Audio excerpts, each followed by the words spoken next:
Thank you for staying tuned. The Nigerian National Petroleum Company Limited, NNPCL, has announced plans to transfer the operations and maintenance of its Warri and Kaduna refineries to private operators. This was disclosed in the statement released on the company's official X handle on Friday. The Warri Refinery, located in Delta State, was commissioned in 1978 with a nameplate distillation capacity of 125,000 barrels per day. It also houses a petrochemical plant commissioned in 1988, producing 13,000 million tons per annum of polypropylene and 18,000 MTA of carbon black. The refinery primarily supplies the south and southwest regions of Nigeria. The Kaduna Refinery, commissioned in 1980 with an initial capacity of 50,000 barrels per day, was later expanded to 110,000 barrels per day. The refinery supplies petrol products to northern Nigeria, with a second crude train added in 1983 for producing lubricating oils.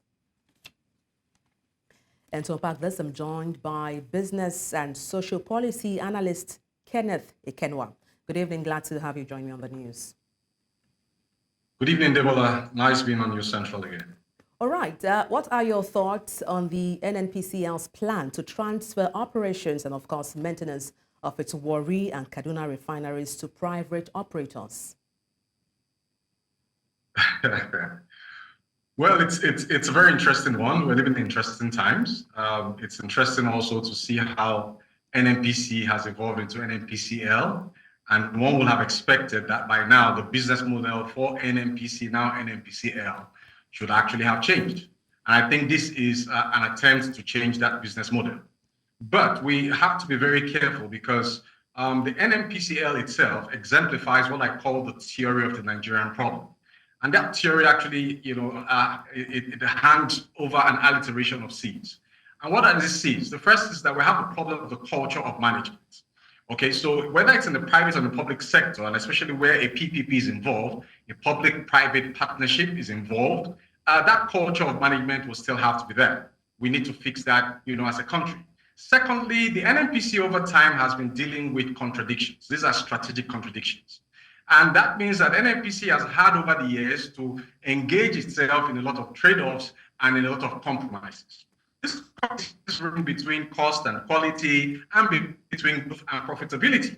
So how can we guarantee that looking at growth versus profitability, cost versus quality, that the handing over of these refineries will actually ensure quality, reduce cost, and that it will return profitability for NNPCL, which comes back to the Nigerian people or the Nigerian government. Now, I think that is actually happening with this particular transition is what I call, or what is known as a fallacy of composition. Now, you want to have a global benchmark. And what should be the benchmark? That should be a benchmark like the Saudi Aramco company. Saudi Arabia is the largest producer of crude in the world, contributing about 12% to total global production. Now, is Aramco Saudi or Saudi Aramco, is it handled by private entities? The answer is no.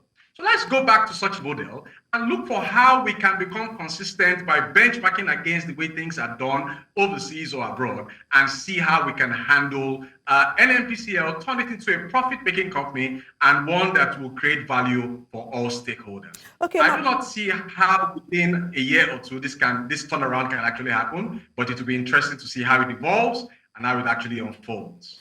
You've talked about very key, interesting components there in trying to underline or underscore the issues besieging the NNPCL. Beyond profit making now for NNPCL, you talked about the culture of management, which seems to be one factor, affecting their productivity level. Now, how can this be tackled to ensure optimum productivity for the NNPCL going forward? All right. If I'm going to give an answer to that question, I'm going to definitely irritate the presidency. And I don't want anybody to come and look for me in the peace of my house tonight to start asking me questions, unnecessary questions. What does that mean? It means, first and foremost, we shouldn't have a president that should be functioning as a president of the Federal Republic of Nigeria and also as the Minister of Petroleum. This is not how it is done elsewhere in the world. We're operating a democracy, and I'm wondering if Kamala Harris or if Donald Trump next year, if he will become the Minister of the Defense Industry of America, because America is the largest exporter of defense weapons and other associated goods. we must start restructuring the board of the NNPCL. And what does that mean? First and foremost, and most strategically, we must emphasize political intervention into the operations of the NNPCL.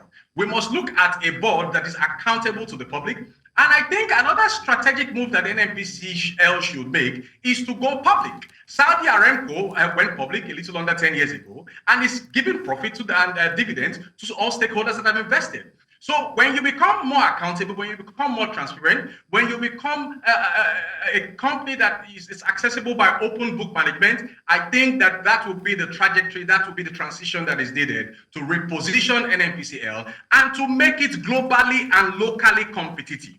As it is, NNPCL has the potential to be the largest corporate entity in Africa. But we are not seeing that yet because we are neither global or local. In other words, we are not global competitive. We also must take a second look at some of the JVs that the NNPC is into.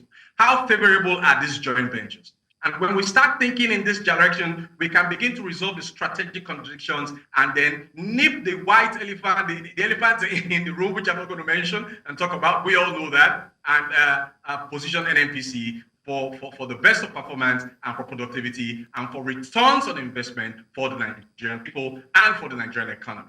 Well, I was going to ask you that some persons believe that the president, being the Minister of Petroleum Resources, is to oversee the functions and ensure square pegs are in square holes. But then let me ask you, given the outcomes of past privatization, such as the power sector, we have seen, not too much met in terms of expectations. Do you foresee anything positive from this move?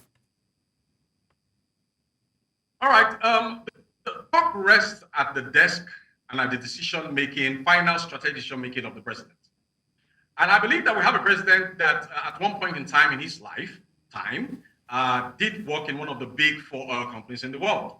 And I think he has the experience, and he must have gained a lot of learning curve experiences over the decades to actually know what is wrong with NNPCL, what is wrong with our oil and gas sector, and how best he can fix it.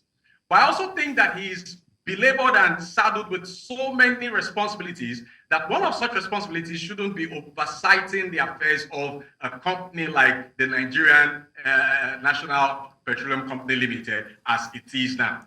So should the president be looking at that? He could be looking at that from another point of view. But most importantly, we need to have a team in place, and I don't think the present GMD is doing badly. But we need to overhaul the team. We need to revitalize the NNPC. We need to bring in key players from the private sector. We need to have a dual board, and we need to have more accountability. I think that there is hope for that sector, and I think that there are a lot of hiccups, a lot of bottlenecks that are hindering the possibilities and the probabilities that could be good outcomes from that sector. But we stand to benefit a lot if we can have this transformation, this transition, and this turnaround. But it will take a lot of courage, and most importantly, it will take a turnaround in the culture with which the NNPC is run, in the culture with which we also, handle crude in Nigeria, and most importantly, the character of the collective of Nigerians is important in giving that company a strategic position, not just locally, but at the global level. Well, indeed, we hope the NNPCL gets it right to ensure optimal productivity. But thank you so much for your perspective on the news. Kenneth Ikenwa, social and policy analyst. Many thanks indeed. Always my pleasure.